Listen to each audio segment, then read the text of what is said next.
Son zamanlar arıqlama kofelerinə maraq kəskin artıb. Yaşından asılı olmayaraq artıq çəkidən daha tez və asan şəkildə azad olmaq istəyən bir çox insan onlayn alış-veriş saytlarından bir qutusu 75-110 manat arasında olan bu qəhvələri alırlar.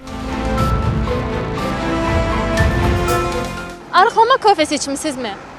İçməmişəm heç vaxt. Yəni onun fəsadları var. Ona görə ondansa idmana gedib və sağlam arıqlama, yeməyi azaltma hamısından yaxşı olar məncə. İçməmişəm, amma ətrafımda içənlər olub. Nə qədər arıqlayıblar? Yəni istədikləri çəkiyə çatıblar kofə ilə. Hansı yəni fəsadlarını görüblər? Əsəbilik, ürək çatışmamazlıqları, bu kimi fəsadları olub.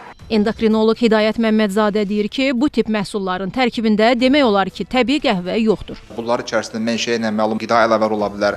Bəzən ola bilər ki, aldadıcı olaraq çəkini aşağı salın, amma bədən üçün çox toksik, zərərli kimyəvi birləşmələr ola bilər.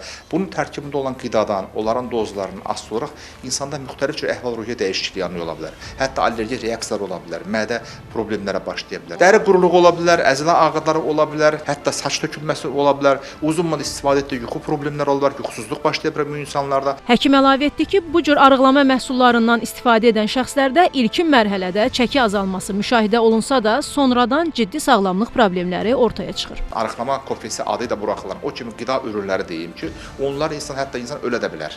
Onların tərkibində olan maddələrin mənşəyi nə məlumdur. O baxımdan qaraciyərdə, böyrəkdə müəyyən problemlər yaşana bilər. Ona görə biz onun mənşəyini bilmirik deyə nəfəs saat veriləcəyi də proqnoz etmək mümkün deyil. Hətta deyə normal təzyiq olan bir insanın təzyiq yüksəlməsi də ola bilər. Ona görə xroniki xəstəliyə tətkik edə bilər. Bizim ən çox narahat olduğumuz həkim ki, bunu aludəçilik. Elə bir şey qoymaq istəyir ki, içərisinə bunu insan təkrar alsın. Həkimlər artıq çəkidən azad olmaq istəyənlərə sağlam üsulları, düzgün qidalanma, fiziki aktivlik və yuxu rejiminə riayət etməyi tövsiyə edirlər. Aylin Rəsulzadə, Səbuhi Mustafayev, Kəmalə Əlmuradova, Xəbər Ertəsi.